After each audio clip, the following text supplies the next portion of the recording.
অসম চৰকাৰ আৰু অসমৰ মুখ্যমন্ত্ৰী যি ধৰণে সংখ্যালঘুসকলক টাৰ্গেট কৰি লৈ সংখ্যালঘুসকলক পুছবেকৰ পৰা আৰম্ভ কৰি আমাৰ যি ধৰণে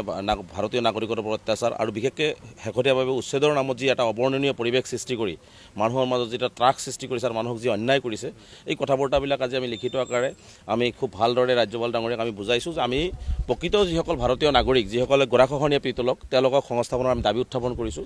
আৰু আমি কৈছোঁ যে আলাপ আলোচনাৰ জৰিয়তে প্ৰথমতে উচ্ছেদ কৰক ক'বলগীয়া নাই কিন্তু আলাপ আলোচনাৰ জৰিয়তে এই মানুহখিনি ভাৰতীয় নাগৰিক এওঁলোকৰ সকলো ধৰণৰ অধিকাৰ দি উচ্ছেদ কৰক তাত সকলো ধৰণৰ সহযোগিতা থাকিব কিন্তু আক্ৰমণমূলকভাৱে কেৱল ধৰ্মীয় সংখ্যালঘু হোৱাৰ বাবেই আজি তেওঁলোকে সাম্প্ৰদায়িক মানে ৰহণ হানি পেলাই কেৱল ধৰ্মীয় সংখ্যালঘুক টাৰ্গেট কৰি যি ধৰণে উচ্ছেদ কৰিছে এই উচ্ছেদটো অবৰ্ণনীয় উচ্ছেদ আৰু এইটো অমানৱীয় উচ্ছেদ কৰা হৈছে আজি হাজাৰ হাজাৰ শিশু আজি তিৰপালৰ তলত যি ধৰণে আছে আচলতে মানে এনেকুৱা ধৰণে হয়তো বিশ্বত কোনো ঠাইতে এনেকুৱা ধৰণে মানুহ নাথাকে তেনেকুৱা এটা পৰিৱেশ হৈছে মানুহৰ খাবলৈ নাই এটোপাল পানী নাই তেওঁলোকৰ চিকিৎসা ব্যৱস্থা নাই গতিকে এই যে এটা অবৰ্ণনীয় পৰিস্থিতি মুখ্যমন্ত্ৰীয়ে কৰিছে কেৱল মাত্ৰ এইটো কাৰণে কৰিছে যে এই মানুহখিনি ধৰ্মীয় সংখ্যালঘু এওঁলোকক মানে দুৰ্বল বুলি ভাবি লৈ এই ধৰণৰ কথাবিলাক কৈছে গতিকে আমি ৰাজ্যপাল ডাঙৰীয়াক এটা কথা কৈছোঁ যে চৰকাৰে এই মানুহখিনিক আলাপ আলোচনাৰ জৰিয়তে চৰকাৰক যদি ভূমি লাগে তেওঁলোকক ভূমি দি পেলাই তেওঁলোকক সকলো ধৰণৰ অধিকাৰ দি পেলাই তেওঁলোকক উচ্ছেদ কৰক তাৰ বা আঁতৰাই দিয়ক তাৰ কিন্তু সেইখিনি মানুহ সুবিধা দি পেলাই কৰক কিন্তু এইখিনি কৰি থকা হোৱা নাই গতিকে আমি কৈছোঁ যে ৰাজ্যপাল মহোদয় আমি হস্তক্ষেপ বিচাৰিছোঁ যে এই মানুহখিনি এটা যাযাবৰী জীৱন যাপন কৰিছে আৰু এই মানুহখিনি এটা মৃত্যুৰ মুখলৈ ঠেলি দিয়া হৈছে আৰু বিশেষকৈ আৰু যি ধৰণে উচ্ছেদ চলাবৰ কাৰণে যি ধৰণে প্লেনিং কৰা হৈছে আজি মই স্পষ্টকৈ কৈছোঁ আজি যিটো যোৱাকালি যিটো নলবাৰীত উচ্ছেদ হৈছে এই উচ্ছেদত 2006 চনতে তেওঁলোকক গৰাখহনীয়া পীড়িত তেওঁলোকক ভূমিহীন মানুহ বুলি ইতিমধ্যে তাৰে চাৰ্কেল অফিচাৰজনে লিখিত আকাৰে চৰকাৰক জনাইছে ভূমিধৰ বৰ্মন ডাঙৰীয়া প্ৰয়াত ভূমিধৰ বৰ্মন ডাঙৰীয়া এইসকল মানুহক চৰকাৰী নোটিছত তেওঁলোকক ভূমি প্ৰদান কৰাৰ দাবী উত্থাপন কৰিছে কিন্তু তথাপিতো তেওঁলোকক ভূমি প্ৰদান নকৰি লেণ্ড এডভাইজৰী বৰ্ডিত তেওঁলোকে পঠোৱা হৈছে মানুহখিনিৰ 66-71 কাগজ পাতি তাত চোৱাৰ কাৰণে দায়িত্ব দিয়া হৈছিল সেইখিনিও চোৱা হৈছে সেইখিনিও জমা দিয়া হৈছে তাৰ পিছতো তেওঁলোকক আক্ৰমণমূলকভাৱে উচ্ছেদ কৰা হ'ল গতিকে এইটো কেৱল মাত্ৰ সেইকাৰণে আমি কৈছোঁ যে এনেকুৱা ধৰণৰ এটা উচ্ছেদ চলি আছে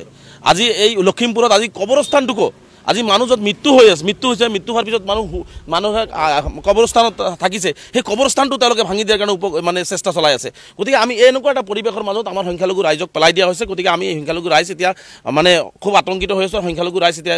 মানে কেনেকৈ জীয়াই থাকিব এই কথাবিলাক আমি উত্থাপন কৰিছোঁ আৰু ৰাজ্যপাল ডাঙৰীয়াক এই কথাখিনি কৈছোঁ ৰাজ্যপাল ডাঙৰীয়াক কৈছে যে আমি কথাবিলাক আলোচনা কৰি যিখিনি জেনুইন ভাৰতীয় নাগৰিক যিসকলৰ ভূমি নাই যিসকলে গৰাখহনীয়া পীড়িত এই কথাবিলাক নিশ্চিতভাৱে চালি জাৰি চোৱা হ'ব কাৰণ ইয়াত তেওঁ কৈছে যে আইনগত কথাবিলাকো চোৱা হ'ব আৰু আলোচনাৰ জৰিয়তে কৰিব লাগে মানে হিংসাত্মকমূলকভাৱে বা আক্ৰমণমূলকভাৱে কৰা বস্তু বিষয় নহয় গতিকে আলোচনাৰ জৰিয়তে হওক বা আইনে কি কয় এই মানুহখিনিক কেনেদৰে সংস্থাপন কৰা যায় সেই কথাবিলাক লৈ আচলতে চৰকাৰে আলোচনা কৰিব লাগে বুলি ৰাজ্যপাল ডাঙৰীয়াই আমাক কৈছে ভাৰতীয় নাগৰিক বাপেক ভাৰতীয় মাক ভাৰতীয়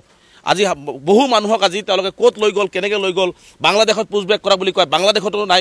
বাংলাদেশৰ পৰাও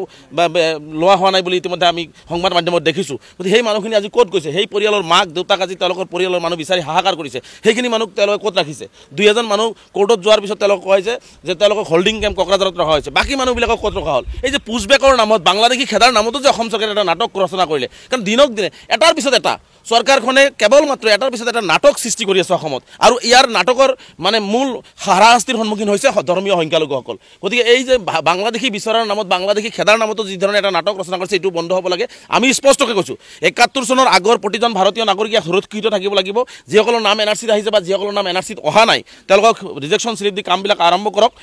সেই মানুহখিনিক হাত দিব নোৱাৰিব কিন্তু ইয়াৰ